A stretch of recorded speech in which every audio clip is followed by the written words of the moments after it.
Welcome back to episode 36 here at Tech Headlines Today, the podcast that brings you the top tech headlines. If you want more information on a topic we cover, check out the show links in the description. Subscribe and follow if you're new here, and let's get into it. Tiny sensors designed to float in the wind like dandelion seeds.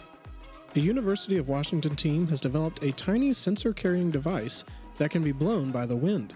These wireless sensors can monitor how temperature, humidity, or other environmental conditions vary across large swaths of land, such as farms or forests. These tools could be used for a variety of applications, including digital agriculture and monitoring climate change. One problem, however, is that it is currently time-consuming and expensive to physically place hundreds of sensors across a large area. The system is about 30 times as heavy as a 1 milligram dandelion seed, but can still travel up to 100 meters in moderate breeze from where it was released by a drone. Once on the ground, the device, which can hold at least 4 sensors, uses solar panels to power its onboard electronics and can share sensor data up to 60 meters away. We show you that you can use off-the-shelf components to create tiny things. Our prototype suggests that you could use a drone to release thousands of these devices in a single drop. They'll all be carried by the wind a little differently, and basically you can create a 1,000 device network with this one drop, said senior author of the study, Shyam Galatka. This is amazing and transformational for the field of deploying sensors, because right now it could take months to manually deploy this many sensors. Starlink download speeds top 100 megabits per second in Q4 for US users. The median download speeds for Starlink in the US topped 100 megabits per second for the first time during last year's Q4, according to Ookla speed test stats. On Wednesday, Ookla reported that the median download rate hit 104.97 megabits per second for US users of SpaceX's satellite internet service. That's good news since speeds in the US have decreased to 87.5 megabits per second in Q3 from a previous high of 97 megabits per second. In addition, the results show Starlink inching closer to matching median download speeds for ground-based fixed internet in the US, which reached 131 megabits per second in Q4. Although the download rate for US Starlink users increased in Q4, the upload rate slightly decreased and the latency was lower than the previous quarter.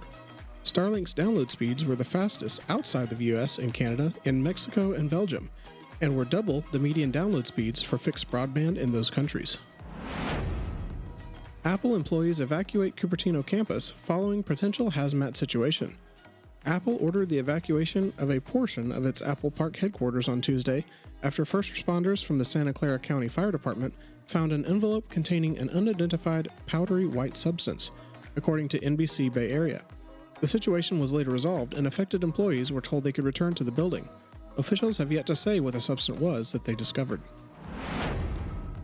Russia's war hits Yandex, the Google of Russia. Putin's regime has tightened its grip on how information on the war in Ukraine is shared in Russia, and one social networking giant is selling their media assets. Yesterday, Russian press reported that Yandex, a local giant often called the Russian Google, is in negotiations to sell its media division, with Russian social networking giant VK named as a potential buyer.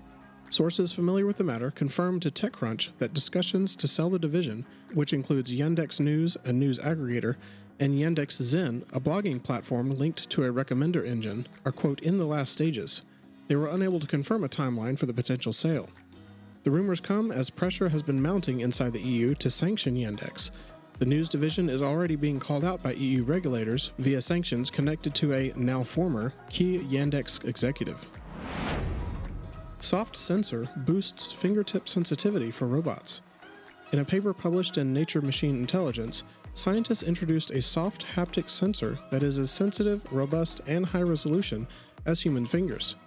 The thumb-shaped sensor, made of a soft shell built around a stiff skeleton, records colorful images with a 160-degree fisheye camera that's hidden inside the finger-sized cap. When the sensor's shell is touched, the color patterns inside the sensor change, which feeds a deep neural network which maps the finger's contact with the objects. A thumb-shaped sensor was designed with a nail-shaped tactile fovea, which is designed to detect tiny forces and detailed object shapes. For more details on this cool fingertip, check out the show links in the description. Microsoft's partner program gets a cloud overhaul. Microsoft will replace the Partner Network in October with the Microsoft Cloud Partner Program, and group partners into 6 solution areas aligned with its Azure cloud. Microsoft will no longer offer Silver or Gold partner designations, but existing partners will be able to use their current designations for up to a year. To earn the Solutions Partner designation, a partner must earn 70 out of 100 points in at least one of the 6 solution areas. Microsoft's channel chief, Rodney Clark, urged partners to start immediately seeking new certifications, completing existing projects for customers, and signing deals to grow their revenue and customer base. Google Docs now lets you draft emails with others and export them to Gmail. Google is introducing a new feature in Google Docs that aims to make it easier to collaborate on an email draft, the company announced on Wednesday. The new Google Docs email draft template lets users draft emails and then export them to Gmail. The launch is part of Google's Smart Canvas push that leverages the @ menu, which lets users quickly perform actions. The email draft template can be accessed by entering @email in a Google Doc. Doing so will surface a template that includes to, CC, BCC, and subject lines. When you're ready to send the email, you can select the Gmail icon to export your draft to the emailing service. A Gmail Compose window will pop up and all of the email fields will be automatically filled out with the information you entered in the email draft in the Google Doc. We're making it easy to collaborate on an email draft in Docs with the new email draft template, Google said in a blog post about the new feature. You can mention people in the recipient field using the @ menu without having to remember their email addresses, and collaborate on the message body using comments and suggestions. Avast merger raises competition concerns.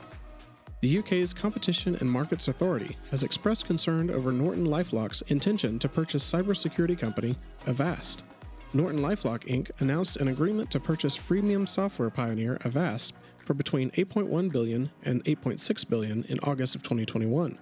The CMA subsequently launched a Phase 1 investigation into the cash and stock acquisition. In a statement released Wednesday, the competition watchdog said it had found that the proposed deal could negatively impact UK consumers seeking to purchase cybersecurity software. NortonLifeLock, headquartered in Tempe, Arizona, and Avast, headquartered in Prague, Czech Republic, both offer cybersecurity products including antivirus software, identity protection software, and privacy software to consumers under a variety of different brands.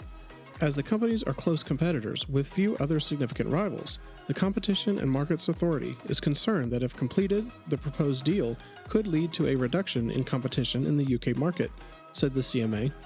NortonLifeLock said on Wednesday that the CMA's finding was surprising and that it had no intentions of proposing any Phase 1 remedies. Avast, whose shares declined by 11% in the wake of the CMA's finding, said the proposed deal will only benefit consumers in the UK. The deal is now expected to close in mid to late 2022. Use Windows 11 but hate the taskbar? There's a $6 solution.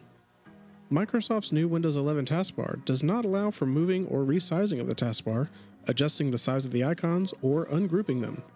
However, Stardock's new Start 11 beta aims to remove all those frustrations. Stardock's Start 11 application launched in August and is compatible with Windows 10 and Windows 11, but Beta 1.2 focuses with Windows 11 features. Brad Sams, VP and General Manager of Stardock Software, explains, the new taskbar features are designed to deliver functionality from previous versions of Windows, but make them look and feel native to Windows 11. Once installed, you'll be able to group and ungroup items on the taskbar, left or center align the Start button, and multi-monitor support has been enhanced. Start 11 costs $5.99, but there is a 30-day trial to take advantage of and see if it offers enough customization to warrant the cost. If you have multiple Windows 11 machines, there's also a multi-device option covering 5 PCs for just $14.99. And that wraps up another episode of THT. Thanks for joining us. Share this episode on social media if you got something out of it, and we'll see you tomorrow.